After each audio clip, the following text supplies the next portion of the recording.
salaamullaahi calaykum daawadayaal kusoo dhawaada qisada maanta.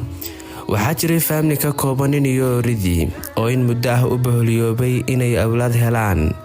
muddo 5 sano ka bacdi guurkoodii Allah subxaanahu wa tacaala waxa uu ku irsaaqay wiil, waxayna u bixiyeen Muxamed. hooyada Muxamed dhashay magaceedu waa Daarayn, waxaana uu shaqayn jiray islaan da'a. islaantu waxay dhashay inan, sidaas ay tahay waxay damacday inay u soo dirto gabadheeda maadaama iyadu shaqo gab noqotay. gabadha ayaa markay imanayso xaafadda isu soo qurxin jirtay, balse Daarayn ayaa dhibsatay dhaqankan. gabadha iyadoo ku amartay inay labis caadiya soo xidhato iyadoo uga baqaysa ninkeeda. hase ahaatee saygeeda ayaa ku yidhi iska daa, wax dhib ah ma lehe.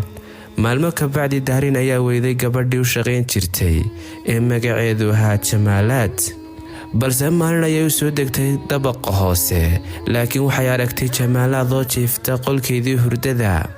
waxay weydiisay maxaa qolkayga ku jiifiyey. Jamaalaad oo si indha adiga ugu jawaabtay waa laygu qabaa halkan. kabacdi muran iyo dood ayaa dhex maray, taasoo isu beddeshay gacanka hadal, balse Jamaalaad ayaa tuurtay waxayna handaraabkii albaabku ka galay boogtii qaliinka. Daarayn oo naflacaari ah ayaa kortay dabaqeedii sare, halkaas ayay ku nafbaxday. muddo yar ka bacdi waxaa yimi saygeedii, waxaana u arkay dhimashadii Daarayn. isagoo aad u murugaysan ayaa waxa uu weydiiyey waxa ku dhacay Daarayn, waxayna ugu jawaabtay Jamaalaad shaqada ayay isku badisay, wayna iga diiday inaan caawiyo. wuuna rumaystay hadalkaas iyo arrinkaasba. si degdeg ah ayuu aasay xaaskiisa Daarayn. waxaa maalmo ka bacdi u fariin u diray qoyskeedii una sheegay inay dhimatay gabadhoodii Daarayn. waxaana uu yimid Daarayn hooyadeed iyadoo doonaysa inay qaadato wiilkii yaraa oo magaciisu ahaa Muxamed. taasi kabacdi waxay tidhi hooyadii sidee inanteedu u dhimatay. waxaanu uga jawaabay si kooban, waqtigeedii ayaa dhammaaday.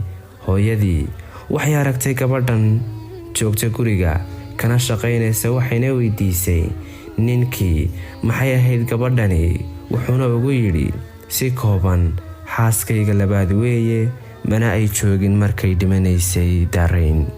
waxayna tidhi wiilkaygiyow, haddii xaqiiqadu ka qarsoon tahay bini'aadamka, Allah kama qarsoona.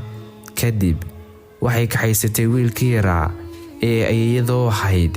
sannado ka bacdi Jamaalaad waxay dhashay 11 ciyaal ah iyagoo u nool si raaxo leh. sidaas ay tahay maalin maalmaha ka mida ayay Jamaalaad ka dalbatay ninkeeda inuu dalxiis geeyo, wuuna ka aqbalay. balse intay waddada sii socdeen ayay waxay galeen shilkan ay galeen Jamaalaad iyo qoyskeedu. iyadoo iyo wiil ayaa ka badbaaday. iyadu waxay ka jabtay adhaxda, wiilka kalena waxa soo gaadhay dhaawac fudud. maalmo yar ka bacdi waxaa cusbitaalka ka soo baxay wiilka ay dhashay Jamaalaad, waxaana uu damcay inuu soo booqdo hooyadiis, balse intuu waddada soo socday ayaa waxa uu galay shil gaadhi, taasoo sababtay dhimashadiisa. bilo yar ka bacdi waxaa yimi oo dhaxalkii soo doontay wiilkii Daarayn ay dhashay iyo ayeeyadiis, iyagoo qaatay dhaxalkoodii. ka hor intaanay ka tegin ayay la kulmeen Jamaalaad. sidaas ay tahay Jamaalaad waxay ka codsatay islaantii inay iska cafiso, balse islaanta ayaa ku jawaabtay maxaad cafiska iga dalbanaysaa. waxayna tidhi aniga ayaa dilay gabadhaadii Daarayn. balse islaantii markay maqashay hadalkan dhagaheeda ka yaabiyey, waxay ugu jawaabtay ifkana canaad ku noolow, aakhirana cadaab.